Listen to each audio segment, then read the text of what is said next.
पलामू की धरती से हम आपको लानत और मलामत भेजते हैं।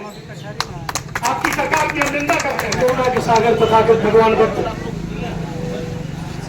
सामाजिक क्रांति के अग्रदूत महात्मा ज्योतिबा फुले, आरक्षण के जनक साहू जी महाराज, सयाजीराव गायकवाड़, नारायण गुरु घासीदास, संत तुकाराम, महात्मा कबीर आदि संतों गुरुओं महापुरुषों के चरणों में श्रद्धा का सुमन अर्पित करते हुए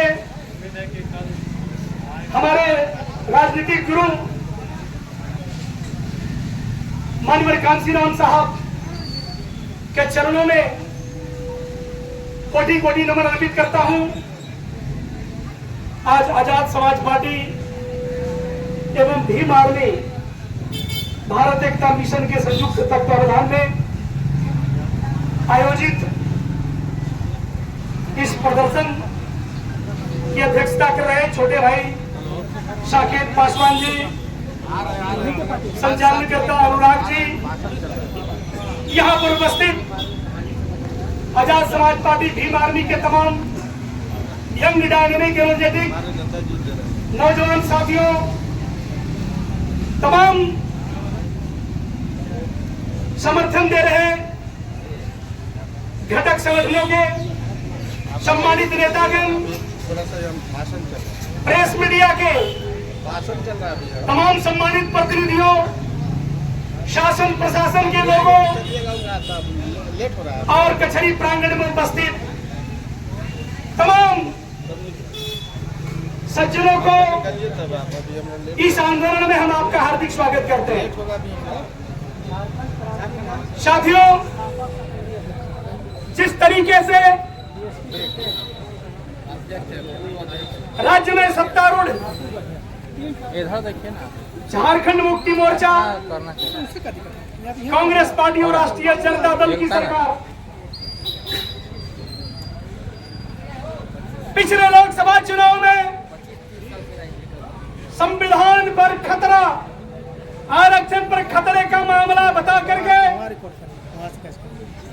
पूरे देश में दलितों का वोट लेने का काम किया। तब हमको लगा था कि इंडिया गठबंधन के लोग वाकई में इंडियन कॉन्स्टिट्यूशन के प्रति, रिजर्वेशन के प्रति, वीकर सेक्शन ऑफ सोसाइटी के प्रति पॉजिटिव तरीके से सोच रहे हैं। लेकिन अफसोस, जिनसे उम्मीद थी बनाएंगे बाजार मेरा, वही चुरा कर ले गए कब्र से पत्थर हमारा। सरकार यहाँ पर हेमंत सोरेन के नेतृत्व में सरकार चल रही है। तीसरी बार हेमंत सोरेन ने अभी शपथ लिया है। माननीय हेमंत सोरेन जी, पलामू की धरती से हम आपको लानत और मलामत भेजते हैं। आपकी सरकार की हम निंदा करते हैं। चौकीदारों की बहाली में जानबूझ करके हमारा आरक्षण शून्य घोषित कर दिया जाता है। इसके पहले आरक्षी बहाली में पलामू और गढ़वा में हमारा प्रतिनिधित्व शून्य कर दिया जाता है। जब भी संविदा पर नियुक्तियां निकलती है तो सबसे ज्यादा अन्याय और अत्याचार का शिकार हमारा अनुसूचित जाति का समाज होता है कि नहीं? कहने को हम शेड्यूल कास्ट के हैं और प्रमुख parliamentary constituency is reserve for the schedule caste. You must also know it. Unfortunately, our member of parliament, Mr. B.D. Ramich, totally remains silent about the reservation roster of scheduled caste people in this district. यह बहुत बड़ा सवाल पलामू के सांसद के ऊपर हम खड़ा करते हैं और सांसद के भी हम खड़ी भाषण करते हैं। अभी तक ऑनरेबल सांसद के द्वारा प्रेस कॉन्फ्रेंस करके इतनी बड़ी घटना पर कोई संज्ञान नहीं लिया गया। लिया गया है क्या? आखिर यह सवाल केंद्र की सरकार के समक्ष, राज्य की सरकार के समक्ष कौन खड़ा करेगा? Who will raise this question before the state government. I want to know from Honorable Member of Parliament, Mr. B.D. Ram. बताना चाहिए कि नहीं B.D. Ram को? और अगर B.D. Ram नहीं बता सकते हो, तो नैतिकता के आधार पर you must resign from his post of MP from this Parliament Assembly constituency. क्योंकि लॉ मेकर्स जो सदन के अंदर जाते हैं, पार्लियामेंट के अंदर लॉ मेकर्स जो जीत करके जाते हैं, असेंबली के अंदर जो जाते हैं, हमारा अभिभावक कौन है? पलामू का सांसद है, और दूसरी अभिभावक honourable MLA from Chhatarpur assembly which is reserve for the schedule caste, है ना? बट आपको पता है कि Pushpa Devi is also remain silent, एक शब्द नहीं बोल रही है। यह बड़ा सवाल खड़ा होता है साथियों, जिसको हम पार्लियामेंट में रिप्रेजेंटेशन के लिए चुनते हैं, जिसको हम असेंबली में रिप्रेजेंटेशन के लिए चुनते हैं, ऐसे लोग पार्लियामेंट में और असेंबली में जाकर के अगर शेड्यूल कास्ट के मसले पर चुप है, तो इनको लानत और मलामत हम देखते हैं, इनकी हम कड़ी शब्दों में निंदा करते हैं। साथियों, आपको मालूम है, जिस जमीन पर हम खड़े हैं, यह शेड्यूल कास्ट के लिए रिजर्व है। आपको पता है, पूरे पलामू, पूरे गढ़वा में एक साजिश सी चल रही है। मैं आपको बता दूं, पलामू के डिप्टी कमिश्नर श्री शशि रंजन जी 100% शेड्यूल कास्ट विरोधी आदमी है।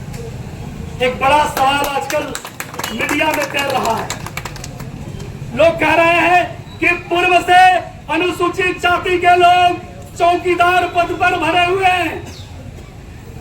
मैं एक चीज राज्य की सरकार को और पलामू के डीसी को कह देना चाहता हूं, ऐसा भी समय था जब वंशानुगत सिस्टम के आधार पर चौकीदार पदों की बहाली होती थी। आमतौर पर पासवान समाज के लोग बहाल होते थे, जिनका नियमित वेतन और भत्ता नहीं मिलता था क्या? मैं कहना चाहता हूं राज्य के ऑनरेबल चीफ मिनिस्टर को, मैं कहना चाहता हूं इस जिले के उपायुक्त महोदय को, जब भी प्रक्रिया के तहत पहली बार नियुक्ति निकल रही है, तो उस नियुक्ति में शेड्यूल कास्ट का रिजर्वेशन रोस्टर क्यों नहीं मेंटेन किया गया है? ये बड़ा सवाल हम खड़ा करते हैं, ये बड़ा सवाल है भी हमारे लिए। इसीलिए आज भीम आर्मी के साथियों का हम धन्यवाद देते हैं, और तमाम जो साथी इस प्रदर्शन में शामिल होकर के इस आवाज को बुलंद करने के लिए यहाँ पर इकट्ठे हैं। साथियों, आज हम आपको यह बतला देना चाहते हैं कि यह नौटंकी तब तक चलती रहेगी जब तक कि रिजर्व सीटों से भड़वागिरी करने वाले, मैं जानबूझ के अनपार्लियामेंट्री लैंग्वेज बोल रहा हूं, ऐसे लोग शेड्यूल कास्ट की सीट से चुनाव जीत करके सदन में जाते हैं, असेंबली में जाते हैं, पार्लियामेंट में जाते हैं, और करते क्या है मालूम है? ठीका, पट्टा, कोटा, परमिट, बंदूक और राइफल का लाइसेंस किसको दिलाते हैं पता है आप लोगों को? सामंतों को, मूलवादियों को, पूंजीवादियों को दिलाते हैं कि नहीं? और उस बंदूक और राइफल से निकली हुई गोली दलितों के, अकलियतों के, गरीबों के सीने को बेचती है कि नहीं? क्या इसीलिए हम ऐसे लोगों को अपना एमपी और अपना एमएलए बना करके सदन में भेजने का काम करेंगे? क्या उचित है? क्या ये कतई किसी भी दृष्टिकोण से उचित नहीं है। अगर पलामू का सांसद पलामू डीसी के पास बैठ करके अगर इस बात की चर्चा करें कि किस आधार पर आपने शेड्यूल कास्ट का रिजर्वेशन डिमोलिश कर दिया, शेड्यूल कास्ट का आरक्षण शून्य घोषित कर दिया, तो बहुत बड़ा सवाल खड़ा होगा कि नहीं होगा? लेकिन आखिर सोई हुई अंतरात्मा हमारे मेंबर ऑफ पार्लियामेंट की क्यों नहीं जग रही है? हमारे विधायक की क्यों नहीं जग रही है, जो एससी सीटों से चुनाव जीत करके असेंबली की शोभा बढ़ाने का काम करते हैं? इसलिए यह बड़ा सवाल है अभी तो एक अंगड़ाई है, छोटा एक प्रदर्शन के द्वारा हमारे साथियों ने अंगड़ाई ली है।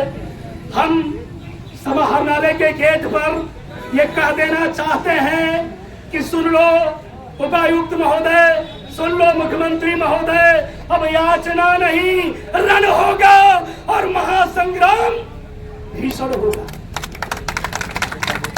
अपने हक के साथ हम खिलवाड़ बर्दाश्त नहीं करेंगे, भले ही हमें मौत को गले लगानी पड़ जाए। ऐसे भी हमारे बच्चे आईए बीए एमए करके एमबीए करके अच्छी खासी डिग्रियां लेकर के शेड्यूल कास्ट के बच्चे मारे मारे फिर रहे हैं कि नहीं? आपको पता है जो स्थिति है, जिन लोगों ने कभी